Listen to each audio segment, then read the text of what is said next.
Now, the greatest radio shows of all time.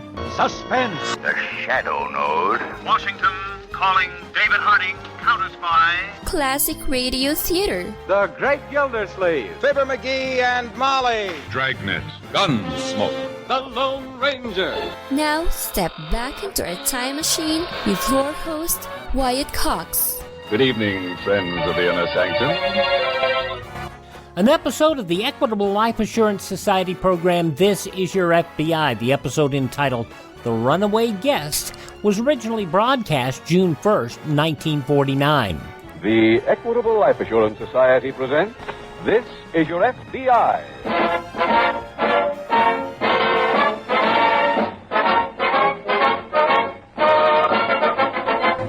This is Your FBI, the official broadcast from the files of the Federal Bureau of Investigation.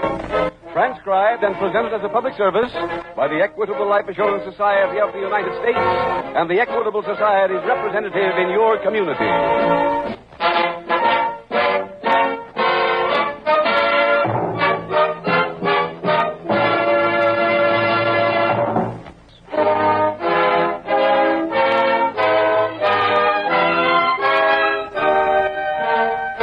Tonight's FBI file, The Runaway Guest.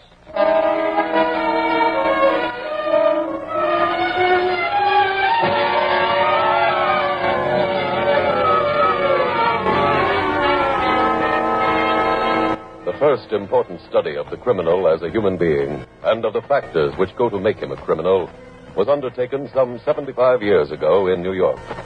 The result was a report which gave to the English language the word jukes, out of which has come such words as juke joint and several others. That study made the point for the first time that heredity and environment were important factors in the formation of the criminal. Other studies have been made from time to time on the same subject. Sociologists are still trying to determine the factors that turn a person into an enemy of society. Those factors are, of course, many and varied, and scientists are no closer to a definite solution to the problem than they are to finding all the reasons for people falling in love. However, one factor does keep appearing in case history after case history. One factor that seems to be the dominant reason for a man becoming a criminal. That factor is greed. Like hate, greed is a consuming evil, and ultimately it must destroy the person it possesses, for it drives him to constantly increasing wants. Wants which can only be satisfied by cheating, by stealing, by killing.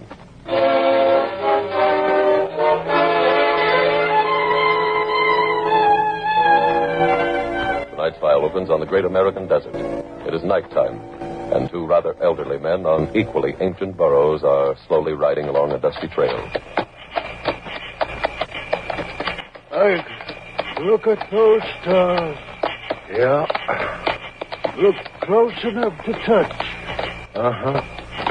Glad all those folks from the city can't see a night like this. They'd all come here. Spoil the whole thing. Yeah. You know what a fella at the water hole told me about that silver train goes by here every night? What? Says it goes 100 miles an hour. Not very likely. That's what I said.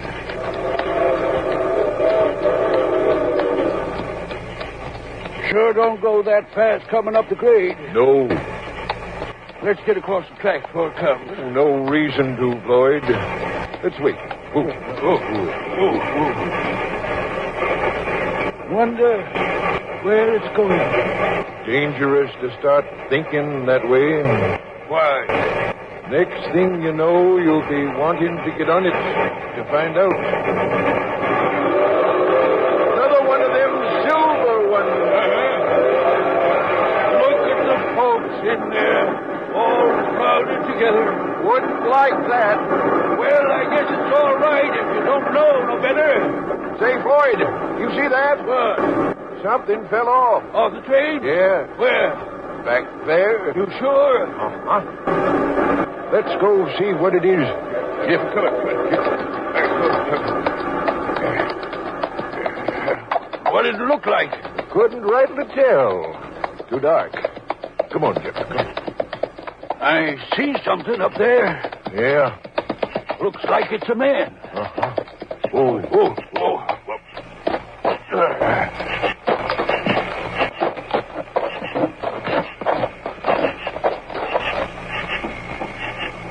He dead, Floyd? Don't think so. He hurt bad? Only thing I can tell is he's bleeding bad.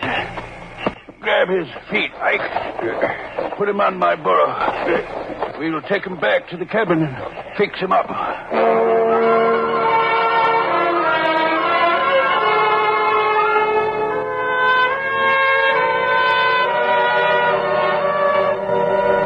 Early the next morning, at a nearby FBI field office, Special Agent Jim Taylor meets Agent Dave Gibson in the hall.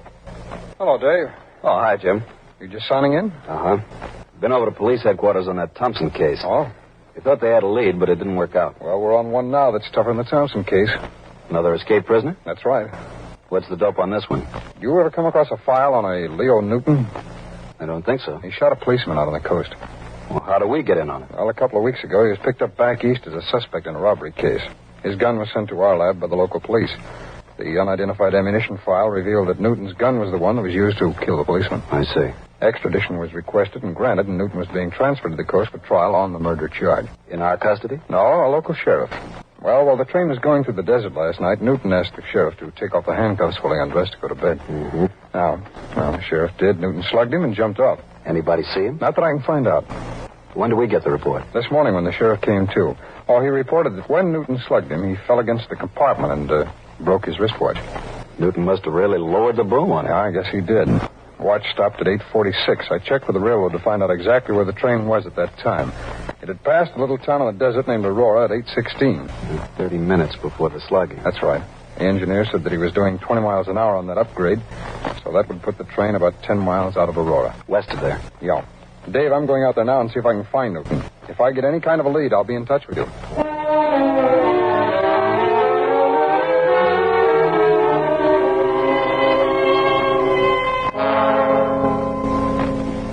Floyd? Yeah? He just moved. No. It looks like he's coming to. About time. Hello, young fella. Where am I? In our shack? Oh, no, don't get up. Who are you? Ike Mason. This is Floyd Edwards. How'd I get here? We picked you up after you fell off in the train. Oh. What's your name? Leo Newton. You remember falling off in the train? Uh-huh. How'd it happen? Well, it was hot. I wanted some air. I walked out to the platform. I guess I got dizzy. All I remember is I started to fall. I couldn't stop myself. You're lucky I seen you. You might have laid there for a month. How far is it to town? Depends what town you mean. Anyone. Aurora's the closest. About 18 miles. You're pretty far from anything out here. We like it that way. How do you live? We do a little prospecting. For gold? Uh-huh. Find anything? Enough to get our food, water. They got a mine? No, we ain't. We just pan for the stuff. Been lucky, huh? Look, mister, asking questions can make you real tired. You'd better get some rest.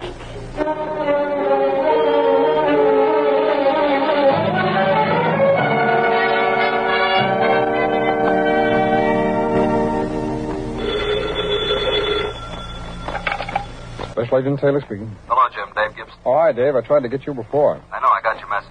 Find anything? No, not too much. Have you been to where Newton jumped off the train? Yeah, and he must have hurt himself. The sand was soft there, but I found a pretty big blood stain. Uh-huh. I also found some burro tracks leading away from where Newton fell. You think that was a rendezvous point with some Confederates? Oh, I doubt that. This section of the desert has quite a few prospectors in it. And all my guess is a couple of them found him and took him back to the cabin. Maybe you could have the local radio station broadcast an alarm. I've done that, Dave, but according to the police down here, not many of the prospectors have radios or telephones, so I doubt that'll be much help. Oh. I'm afraid I'm going to have to spread this alarm by word of mouth. I assume you couldn't follow those burro tracks. Well, not very far. They led to a salt bed, and I couldn't pick them up on the other side. Jim, you think a plane might help? Oh, I doubt it. After all, it's 17 hours since he jumped. That's true. Dave, your desk clean? Can be in a little while. How about grabbing a train and getting down here? I'll leave within an hour, Jim. Good. I'd like to find Newton as soon as we can. Until we do, whoever picked him up is in real danger.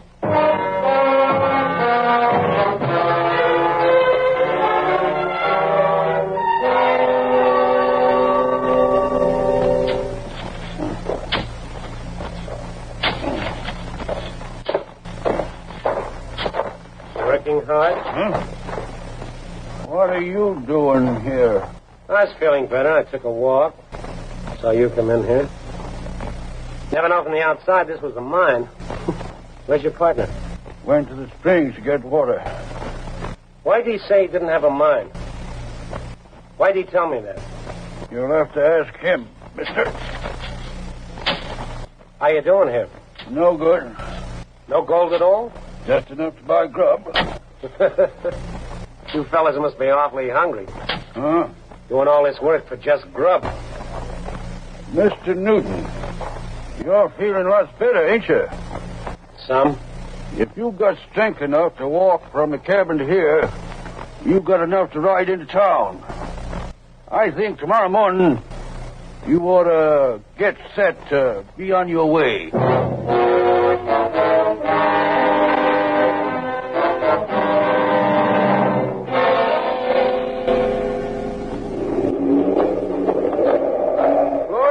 Huh? Oh, howdy, Ike. It's fixing to blow pretty hard. Where's Mr. Newton? Back inside the cabin, sleeping. Why? I ran into Pete Roberts at the spring. Pete told me the police are looking for a fellow who escaped. Describe the fellow. It's him. You sure? Positive. Pete said the police said the fellow escaped by jumping off the train. He's a crook, then. Seems so. I knew it this afternoon. What do you mean? He followed me to the mine. Asked a lot of questions. Does he know we've got gold? No. I told him we was taking him into town tomorrow. When we get to Aurora, you excuse yourself and go call the law. No, you won't. Huh? You're not calling the law. How long you been spying on us? Long enough. Better put that rifle down, Mr. Newton. I need it to get information. What do you mean? About where you keep your gold. We ain't got none. You didn't have a mine either. Now look, I know you got a stash someplace. Now get it up, or this rifle goes off twice.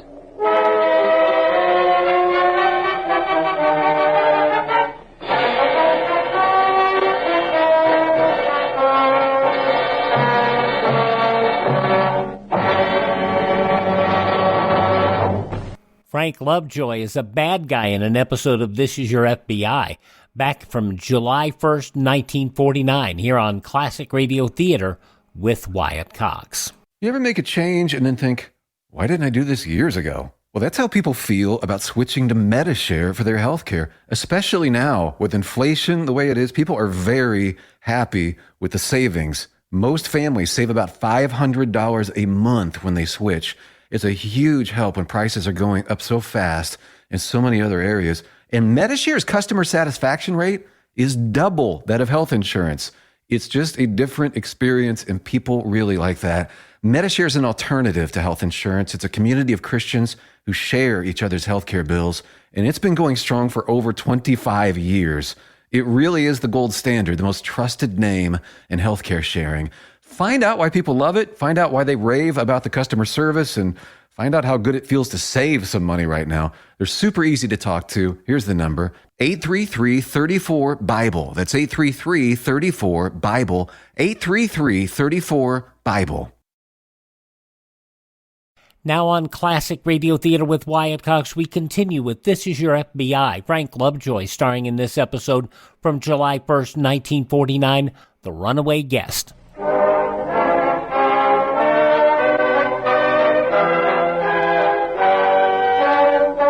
And now back to the FBI file, The Runaway Guest.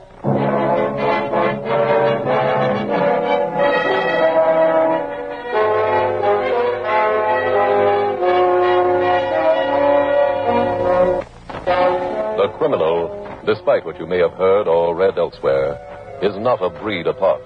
He is, except for a notable flaw in character, exactly like any one of you now listening to this program. In tonight's case from the files of your FBI, for instance, you meet a known killer, a man who has taken another human being's life without a second's worth of remorse. That killer does not talk out of the side of his mouth. He is distinctly not the average murderer you meet in fiction stories. He is articulate. He buys his clothes in the same stores you do.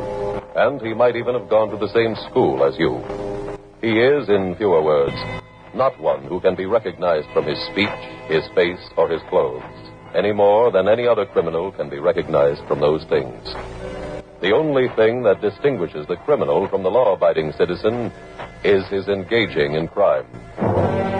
The fact that crime of almost every kind is increasing to the point of establishing new high water marks each year indicates to many serious students that the national character is undergoing a change for the worse.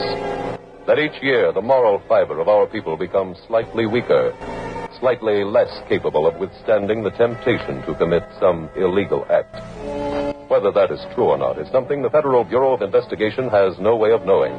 But what is true beyond any question is that crime in this nation is at an all-time peak. And that means virtually every crime, from arson to murder.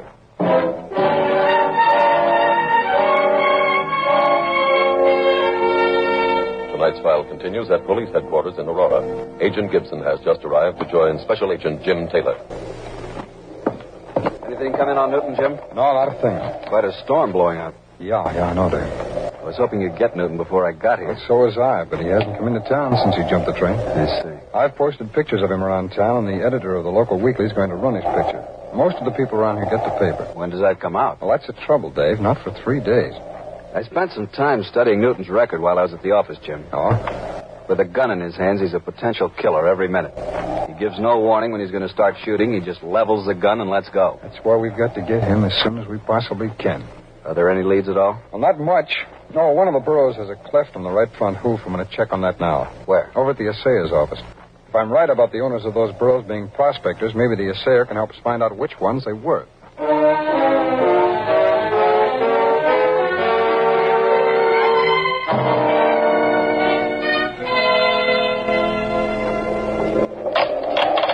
All right, pull that floorboard up all the way. Hey, listen to that wind. Maybe it'll blow the joint over and save us a lot of hard work. Now, let me have a look. There's nothing under it. I'll see for myself. Well, we'll just rip up someplace else. Look, mister, I'm tired. We'll tear this whole shack down if we have to. I'm going to find that gold. Now, let's try underneath the bed. Slide the bed out of the way. It ain't there. Move the bed. Very well. Start with the bottom board in the corner. You hear me? We ain't ripping anymore. Get to work. No. Maybe I'm getting too close, huh? We done enough. Okay, I'll work on this patch myself. You two guys get back over there. Go on. Don't try to jump me. I'll have the rifle within reach. Wait. Don't. Stay back. Well, look what I found. Leave that gold alone. Easy, Pop. Floyd. Now, you stay put or you'll get the same treatment. But You go get the burros. I'm taking this gold and heading for town, and you're coming with me to show me the way. I can't leave Floyd. Yes, you can. But the storm. We'll take a chance on that. Now, go get the burros ready. As soon as dawn breaks, we're getting out of here.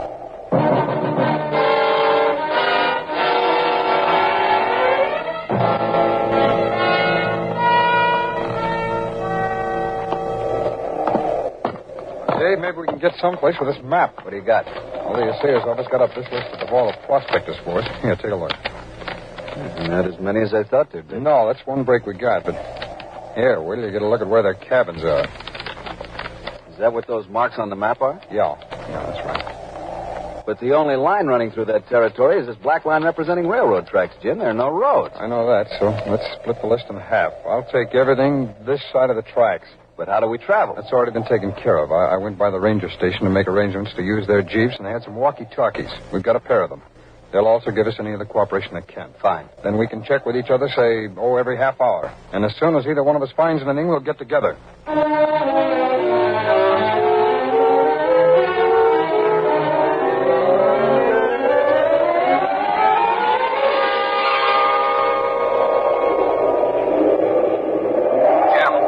Yeah, Dave, where are you?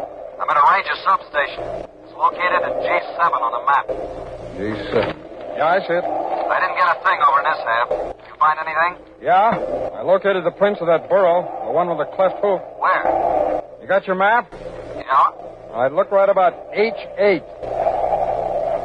You see where the railroad tracks curve? Yeah, I found it. Were you able to follow them? No, the storm has pretty well covered up most of the prints. Oh, I also found a blood-stained shirt, partly buried. Newton's initials were monogrammed on the left sleeve. Oh, pardon me, Jim. The phone over here is ringing. Oh. Special Agent Gibson. Uh-huh. You have? Where? Who told you? Uh-huh. When? Yeah, sure. Thanks. So long. Jim, that was the ranger station in Aurora. They took a chance and called here. What'd they want? A man named Pete Roberts just called the police and told them that Leo Newton is in a cabin belonging to two old prospectors named Edwards and Mason. Where's the cabin? At G9 on the map right near Navajo Pass. Wait a minute. July 1st, 1949, this is your FBI on Classic Radio Theater with Wyatt Cox. Radio? Why should I advertise on radio? There's nothing to look at, no pictures. Listen, you can do things on radio you couldn't possibly do on TV. That'll be the day. All right, watch this.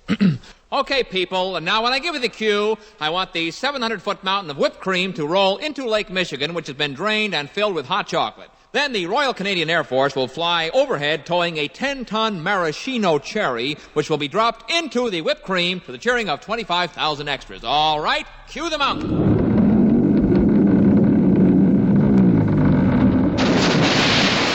Force. Cue the maraschino cherry. Okay, 25,000 cheering extras. Now, you want to try that on television? Well... You see, radio is a very special medium because it stretches the imagination. Doesn't television stretch the imagination? Up to 27 inches, yes. She was born in a humble shack amidst the lemon groves of Goleta, California. Mommy, don't cry. You know what they say? When life gives you lemons, make lemonade. I was gonna say life sucks, and then you die. But I like yours better. And with that, Alexandra Johnson launched her lemonade stand. Lemonade, nickel a glass. Every day, even during the frigid California winters, a bone-chilling 72 degrees, you could find her. You can have it sour, you can have it sweet. Little girl's lemonade will knock you off your feet. The little girl with the sour brew wanted more, national distribution, franchises, and so she rolled out a well-budgeted advertising campaign. Me and the rest of the dockworkers only drink little girl lemonade. She was made president of the International Sour Drink Association and chosen to give the keynote speech at their convention. You all set with words of wisdom, honey? You know what they say, Mommy. Always advertise so consumers think of your product first? I was gonna say never swallow a lemon seed or a watermelon on your tummy. This fabricated but interesting story is to remind you that it's called advertising and it works. Put your message on this national advertising platform by emailing classicradiotheater@gmail.com. classicradiotheater@gmail.com.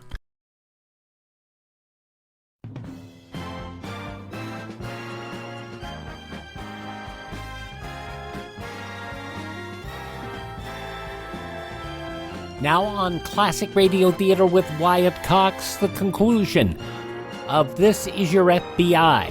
July 1st, 1949, Frank Lovejoy is the runaway guest. All right, Navajo Pass. Got it. Let's meet at the cabin as quick as we can.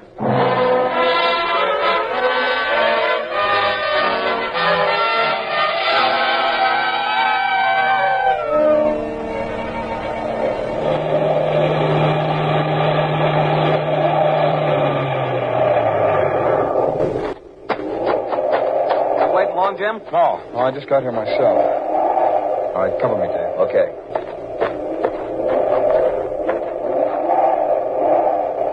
I'm moving in. There's nobody here. Empty, huh? Hey, Dave, look. Over there in the corner. One of the prospectors. Yeah. He's still alive. Dave, get that water bucket over there, will you? I'll see what we can do for him. Okay, Jim. His head's bleeding. He must have been slugged. Yeah. Here you are. Here's a rag. Oh, thanks. It's a pretty nasty cut. Yeah, isn't it? It looks like somebody was trying to tear up the floor of this place. Yeah. Dave, what do these old fellas prospect for? Gold. Oh. Well, Newton was probably trying to find it. I suppose he's headed for town. Yeah. Some town. You better notify all surrounding areas to be on the lookout for him. He must have commandeered the other old prospector to act as a guide. Hey, Dave. What? I just found this note in the old man's hand. What's it say? Just, Dear Floyd, I'll be back. I guess the other old fellow wrote it, huh? Yeah. Come on, let's get off my Jeep.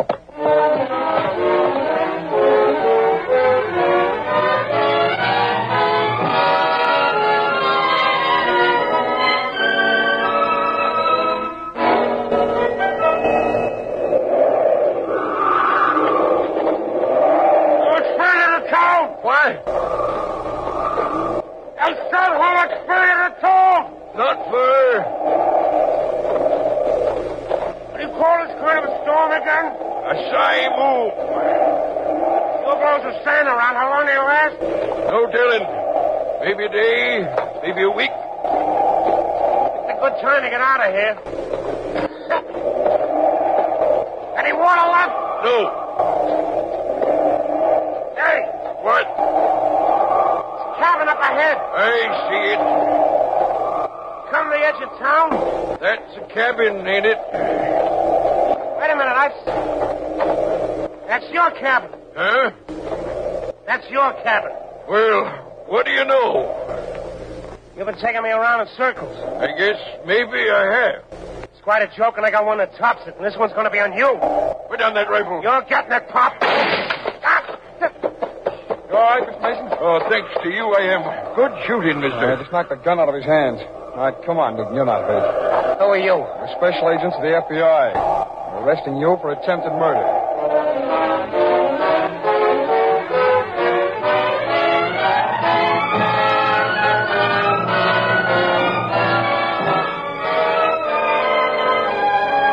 Leo Newton was turned over to local authorities on the charge of killing a police officer. He was found guilty and sentenced to be executed. Special Agents Taylor and Gibson waited at the cabin instead of attempting to pursue the fugitive because of the note found in the unconscious prospector's hand. The note which said, I'll be back. Agent Taylor's reasoning was that it would have been obvious to Floyd Edwards that Ike would return, and therefore the note must have had some other and greater reason for being left. It could mean he was returning with Leo Newton. Taylor's decision to wait outside the cabin for Ike to lead his man back to where they had started ended with results which you have already witnessed. And so 2 special agents were able to apprehend a dangerous killer before he added another victim to his list. In this case, the allies of your FBI were the courage and ingenuity of a citizen. And those 2 are deadly weapons which, if given enough use by every citizen, when he finds himself in a position to employ them, will ultimately lead to the conquering of the crime wave, to the defeat of the American criminal.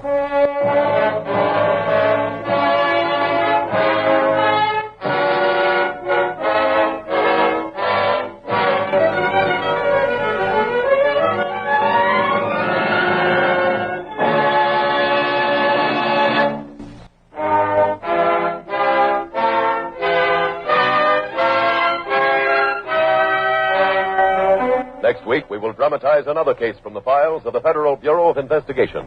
A factual history of 2 international criminals. Its subject, homicide. Its title, The Transatlantic Shakedown.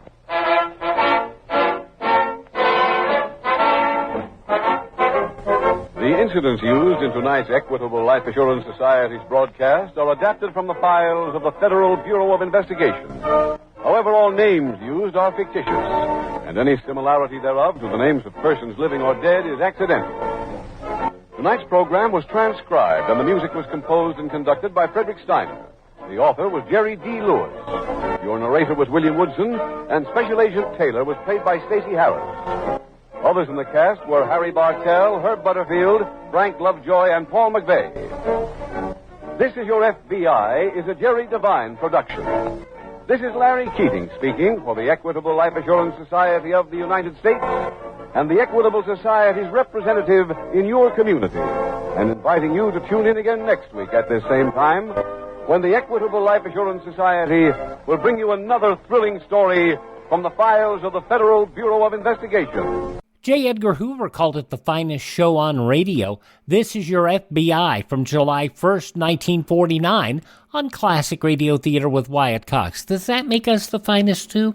Hi, this is Kyle Horvath with the White Pine County Tourism and Recreation Board. If you want to get away from the big cities and get back to nature this summer, give us a call at 775-289-3720 or visit us online at elinevada.net. There's so much to do and see I can't mention it in 30 seconds, but check out our website and you'll see what Nevada is really all about. elinevada.net or follow us on Facebook or Instagram. Give us a call at 775-289-3720 or visit us online at elinevada.net. The buy one, get one free special going on now at MyPillow. MyPillow bed sheets, Giza Elegance MyPillows, the roll and go anywhere MyPillows, and 6-piece towel sets on special. Go to mypillow.com/USA, use promo code USA, or call 1-800-951-8175 and find out all the great deals you can get right now at MyPillow. mypillow.com/USA. Now on Classic Radio Theater with Wyatt Cox, it looks like it's time. The episode of the soap opera Claudia, July 1st, 1948. If you've been listening, you know what time it is. And now, Claudia. La la la la la la la la la la la la la la la la. Oh, what's the matter? Nothing. Why? You stopped singing, if you could call it singing. I did? You mean you wouldn't? You're not making much sense. I'm not? Do you know you're repeating everything I say like the parrot? Yes. It's gone. Stop beating those eggs. They're beaten enough. What's gone? Oh, nothing. Claudia, look at me. Tell me the truth. Did you have a pain? I think so. Oh, only I don't think it could be. Why couldn't it? It's high time. Oh, because it was practically nothing. Poof. It was over. Give it a chance. You mean if it was, they'll get worse? Stands to reason, doesn't it? I bet I'll be different. All women with first babies bet they'll be different. Watch the time. It's 5 of 6. Let's see what happens at 1:15. It's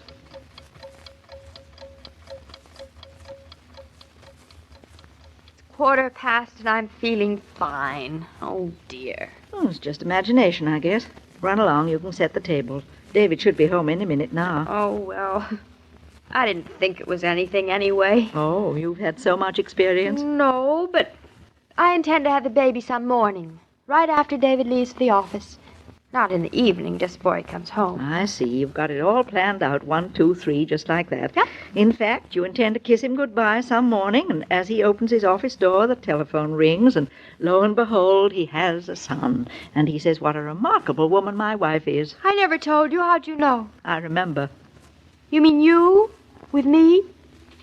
You mean all women are the same, fundamentally? Exactly. In your own words, all women bet they'll be different, and hardly any of them are. Well, what do you want to bet I'll be? Be what? Different. Now, what's the matter? Nothing. Oh, Mama, I'm so excited. Are you sure? Mama, this is not imagination. Isn't it wonderful? What do we do about David? What do you mean about David? I'd love to have him eat his supper in peace and not be all upset, the way you are. The way I am? Yes, your face is flushed and your chin is quivering and your eyes are shining like you were ready to have tears in them. You silly woman. You're crazy. Oh, I'm not finding fault, mind you. You don't have a first grandchild every day in the week. Thank heaven. Here's David. What do we do? Tell him, of course. He'll have to know sooner or later. Make it later and leave it to me, Mama. Just go ahead as if nothing's happened. Nothing has happened yet, and it mightn't for hours. That's why I'm going to try and get him out of the house before we go to the hospital, on any pretext. You never will, but I wish you luck. I'm going to phone Dr. Rowland now and get your suitcase packed. It's all packed, except my brush and comb. Just phone the doctor and tell him I've had 2. Shh, here he is. Well, what's the idea of not coming out to greet me? Where are you going, Mother? To wash up before dinner. Any objections? Without even so much as good evening in my own home? This happens to be my home. You're just stopping here temporarily. Good evening. Fresh, isn't she? Very. Good evening, Claudia, my dear. Good evening, David, my dear. Did you have a pleasant day at the office? Yes, indeed. And you, my love, did you have a pleasant day? Oh, wonderfully pleasant, exceedingly pleasant, getting pleasanter every minute. Hey, Come over here to the light. What's the matter? Something's going on here. Why? What should be going on? Your face is funny. Well, it's a fine time to discover it. It's the only face I've got. What's wrong with it? You're all flushed, and your eyes are shiny, and your voice is shaky. You are crazy. I'm crazy, am I? Well, what are you trying to put over on me? Oh, you're just too darn smart. I wanted you to be surprised. Darling, after all these months, it could hardly be a surprise. Is it really true? I think so. Mama's going to phone Dr. Rowland. Oh, so she's trying to keep it a surprise, too? Yes, don't let on you know and see how she acts. Look here, you're taking this like a picnic. It's the most wonderful thing that ever happened to me. Except marrying you. You're not a bit scared? What's to be scared about? David, you're not scared, are you? Me? Of course not. I'm like the Rock of Gibraltar. Children, I think we'd better sit down and eat right away. What's your hurry? Do you want to go to the movies tonight? The movies is right. That wife of yours is certainly in a good mood this evening, David. Yes, isn't she? But what's the matter with you? Me?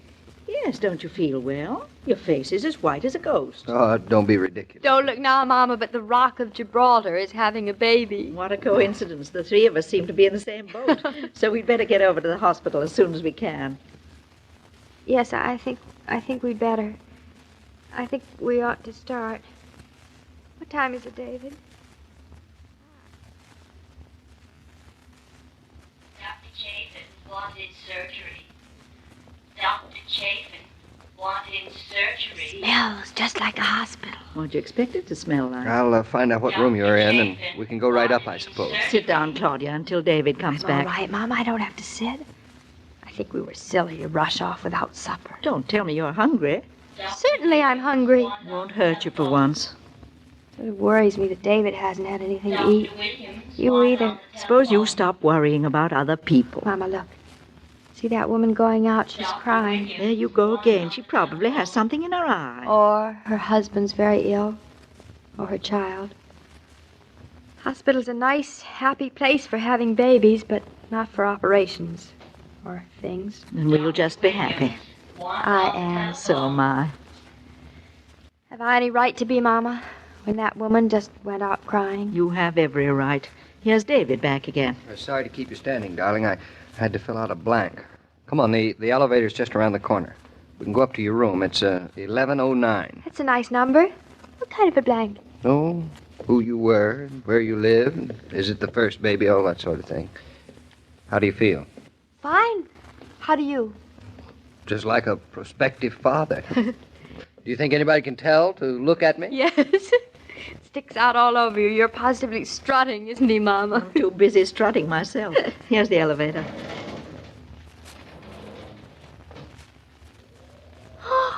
Look at all the boxes of flowers. Do you think anybody will send me flowers? The 11th floor, please.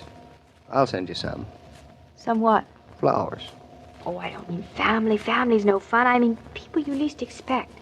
Like your clients or somebody. Shameless. Isn't she? Now, here we are.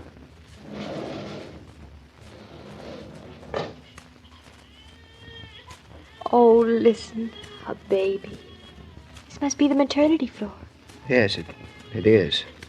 I'm so thrilled. In a little while, David, we'll be hearing our baby. Please, God. Mama's superstitious. If there's any wood around, she'd knock on it. Oh, here's 1109 staring straight at us. Your nurse seems to be there already, waiting for you. She looks awfully capable. She'd better be. And strict. She's not going to stand for any shenanigans. Mrs. Norton, this is your room. I've been waiting for you. I'm Miss Kay. How do you do? This is my mother, Mrs. Brown, and my husband. How do you do? How do you do? Let me help you off with your coat. Oh, I can manage. Where do you want the suitcase, nurse? Just over there. I'll unpack it later. I'll unpack it. I know just where everything is. Shh, do what your nurse says. Has Dr. Rowland come yet, Miss Kay? Oh, no. There's no point in Dr. Rowland being here until I call him. Oh. I believe he's having a dinner party at his home. A dinner party when my son is expected any minute? Well, that is a nerve. Dr. Rowland relies upon me to keep him informed. I have to warn you, you can't go by looks with me at all. Or actions, either. This is her first baby. Yes, but I feel quite an old hand at it. Then I suggest that you get straight into bed and save your strength. Miss Kay is right. Into bed with you. Here's your gown. Oh, I have my own. You can use your own gowns later. She's really not such an old hand at this as she thinks, Miss Kay. You'll just have to be strict with her. I can see that. If you and Mr. Norton will be good enough to leave us now. Leave? Dr. Rowland prefers his patients to be very quiet. I suppose it's wiser, dear, for us to go. I suppose so. You haven't had your supper yet. Yeah, that's right. Now that you're all safely settled, like the proverbial bug in a rug, Mother and I can go home and tackle that delicious stew we left on the stove. Eat some for me, too. We will. It'll keep up your strength. It's very wise of you both not to hang around. It'll probably be hours. Possibly not until morning. Oh, that's what you think. Now, don't argue, darling. Pop into bed and be a good girl. David, your hands are like ice. Well, nonsense. There's nothing to be nervous about, really. Of course there isn't. Why don't you and Mama go to the movies after supper? Excellent idea. Yeah, we'll do just that. So long, darling. So long, David. So glad you're going to have dinner, really. Go out and take your mind off. That's what I reckon. Be good. And let who will be clever. So long, Mama. In a little while, it'll be hello, Grandma. That it will. Now, if you're ready, Mrs. Norton, I'll help you out of your dress. Oh, I can manage myself. Goodbye, David. Goodbye, Mama. Don't worry about anything. I'm fine. Sure, we know you're fine. Well, that's that. She breaks my heart. Mine, too, a little. I've tried to tell her that even when it's easy, it's pretty hard, but she thinks she's different. Yeah. I thought I was different, too. I didn't think it was going to hit me this way. I have a confession to make, David. I didn't either. I'd schooled myself to take it very matter-of-factly. And you're not, any more than I am. I guess that's one of the comforting things about human nature, Mama. You mean none of us is the same, but we're all alike where it counts? That's it. Well, what do we do now? I'll wait. You go on home and have your dinner like Claudia said, Mama. Nothing of the kind. I'll wait and you go home. Come on, Mother. Who are we bluffing? We'll wait together.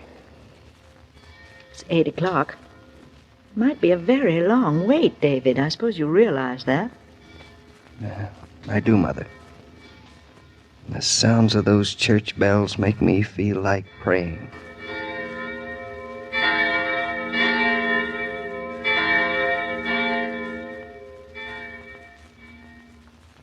Going away for the 4th? Or are you planning a picnic or some other festivity nearby?